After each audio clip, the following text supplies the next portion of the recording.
안녕하세요. 한상준 변호사입니다. 오늘 여러분들한테 H1B 탈락 그 이후에 대해서 설명드리도록 하겠습니다. 나 H1B 탈락했어. 어떡하지? 뭐 이게 이제 그 오늘의 주제예요. 네.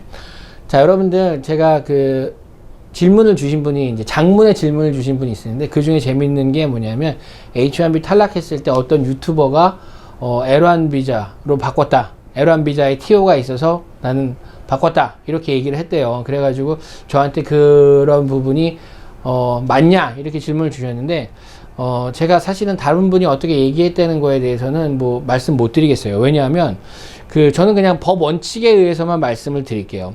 그리고 항상 여러 가지 변수가 있어요, 이민에는. 그래서 어떤 분이 어떤 사람을 만나서, 그러니까 사실은 뭐 하나님이 이렇게 딱 정해 주신 거죠. 그래서 그분을 만나서 그 사람을 통해서 비자를 해결했다. 아, 그분을 통해서 영주권을 해결했다. 아, 그분을 통해서 일을 더 할 수 있게 됐다. 그거는 그분의 어떤 그 운인 것 같아요, 운. 예. 그러니까는 뭐 이렇게 마련해 주신 거죠. 예, 마련해 주신 거예요. 그래서 굉장히 그거에 대해서 해피라고 이제 생각하고요. 그런 기회를 잡을 수 있었던 분들이. 그리고 그런 게 굉장히 다양해요. 다양하기 때문에 제가 어떤 딱 루트 하나를 정해서 이게 맞는 겁니다. 이게 정답입니다. 이렇게 말씀 못 드려요. 근데 H1B 탈락했을 경우에 대해서 제가 좀 설명을 드릴게요. 자, H1B를 탈락했는데 L비자로 갈 수 있을까요? 힘들어요. 네. 왜? L비자의 조건을 보면 돼요. L비자는 무슨 비자냐? 다국적 기업의 비자예요. 그러니까 내가 예를 들어서 한국에 이제 HSJ라는 회사가 있어요. 근데 미국에 HSJ라는 또 회사가 있어요. HSJ USA라는 회사를 세웠어요. 자, 그래가지고 여기 있는 직원을 이쪽으로 데우려고 하는데 만약에 H1B 비자를 해가지고 한다. 그랬는데 H1B 비자가 안 됐어. 그러면 이 사람을 여기 미국에 있는 이 회사의 L비자로 데리고 올까요? 요건이 맞으면 돼요. 요건이. 그러니까 L비자는 그 주재원을 데리고 오는 비자인데 보통 HSJ 한국 본사에 예를 들어서 1년 이상 근무했던 경력이 있으면 이쪽으로 올 수 있어요. 자, 그러면 L비자로 하지 왜 H비자를 왜 해? 처음에 그런 경우가 있잖아요. 근데 제가 이런 경우가 딱 한 번 있었어요. 딱 한 번. 제가 15년 변호사 하면서 그때는 뭐였냐면 H1B가요. 그때가 이제 12월인가 그랬어요. 12월인데 H1B가 쿼터가 남아 있었어요. H1B 쿼터가 남아 있어서 그냥 H1B를 신청했어요. L비자를 하지 않았어. 왜? 그때 왜 L비자를 하지 않았는지, 이 회사, 그러니까 미국에 있는 이 회사가 아직 기반이 탄탄하지 않을 때였어요. 그리고, 한국에 있는 회사하고 이 회사하고의 그런 그 50%의 주주관계 이런 게 약간 불분명했기 때문에 그런 그냥 H1B로 하자라고 해서 이분을 H1B로 했어요. 그래서 H1B로 그냥 12월이니까 10월달 이후에 쿼터가 남아있기 때문에 H1B로 했어요. 근데 나중에 알고 보니까 이 사람이 속해 있던 이 회사, 그러니까 이 회사가 약간 그 다국적이래가지고 이렇게 조금 나눠져 있었는데 이게 이제 50%가 맞았어요. 결국에는 나머지 이분 이후에 나머지 오시는 분들은 다 L비자로 오셨어. 근데 이분은 당시에 한국에 여기 투자했던 이 회사가 약간 그 지분 구조가 복잡했기 때문에 그럼 그거 복잡하니까 일단 H1B로 가자. 그래서 이분이 H1B로 왔어요. 이런 경우는 가능해요. H1B도 가능하지만 이 회사에서 뭐 예를 들어서 1년 이상 근무했던 경력이 있는 사람은 사실은 가능해요. 그리고 뭐 쿼터가 있다라는 얘기도 있었는데 쿼터 없어요. 쿼터 없고 그냥 그렇다고 뭐 전체 회사 수를 한국에 있는 사람을 다 데리고 올 수 있는 건 아니죠. 비율을 보는 것 뿐이에요. 비율을. 예를 들어서 L비자는 매니저 레벨로 오는데 여기 매니저 하는 사람이 한 명도 없어. 그럼 당연히 매니저로 못 오죠. 그죠? 여기 매니저가 와가지고 여기서 데리고 일할 직원이 있어야지 매니저로 오잖아요. 그래서 그런 부분을 보는 거지.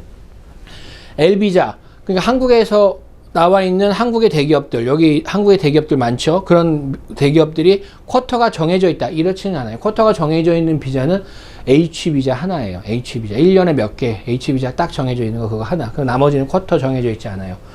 자, 그래서 여러분들 만약에 L비자의 요건에 맞으면 탈락 이후에 그렇게 할 수 있어요. 근데 비현실적인 이런 거 거의 없어요. 없다고 보시면 되고요. 그 다음에 탈락했는데 그러면 어떻게 하냐. 자, 문과는 사실은 되게 힘들어요. 문과는 힘든데 이과 어떡하죠? 자, 이과는 OPT가 몇 년까지? 3년까지 연장되죠. 그래서 내년에 다시 한번 H1B를 넣을 수 있는 기회가 있어요. 그래서 OPT를 연장하고 남아있는다. 그게 이과 H1B 탈락자들의 옵션이에요. 대부분 이제 그렇게 하시는 거고요.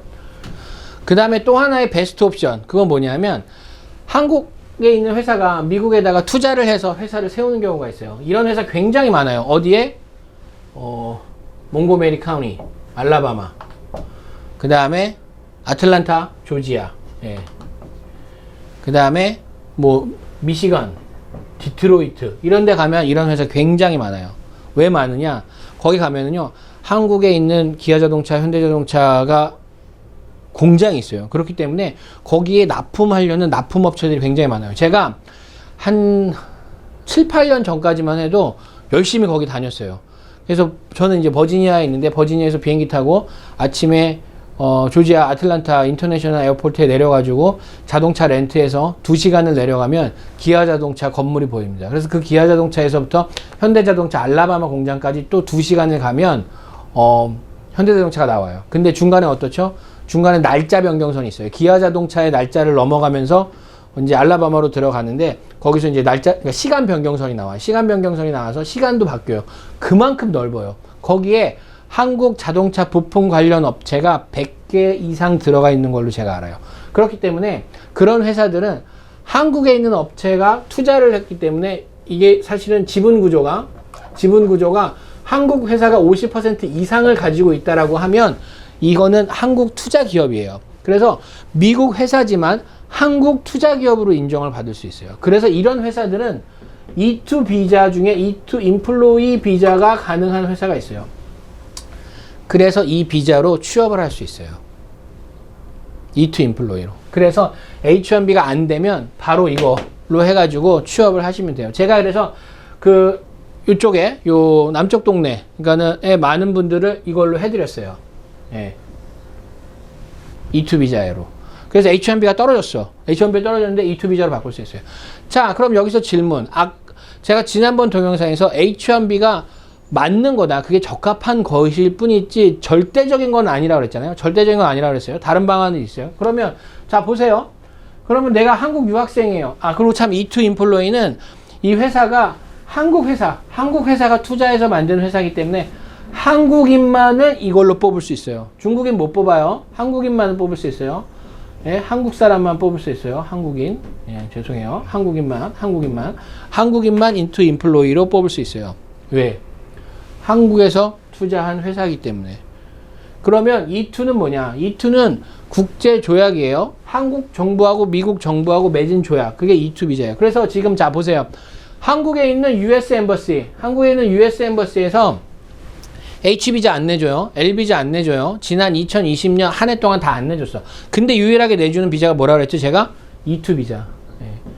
E2 비자만 내줘요. 왜? 이거는 국제 조약에 의해서 된 거니까. 국제 조약은 뭐 그냥 하여간 양자간 조약이에요. 한국과 미국 간의 양자간 조약인데, 어쨌든 조약, 국가와 국가 간의 조약이기 때문에 이 조약을 근거로 해서 이 E2 비자가 가능하기 때문에 한국에 투자했던 그런 업체들에서 가능한 거죠. 근데 여러분들 눈을 좀 이렇게 낮추셔야 돼요. 눈높이 낮추는 교육을 좀 하셔야 돼요. 왜냐? 여러분들, 제가 이제 옛날에 K무브 멘토 할 때인데, 그 친구가 이제 미국의 유명 대학을 이제 졸업했어요. 미국의 유명 대학을 졸업했는데, 뱅크 오브 아메리카, 구글, 무슨 미국의 유명한 기업들에 취업을 다 했는데 취업이 안 돼요. 왜?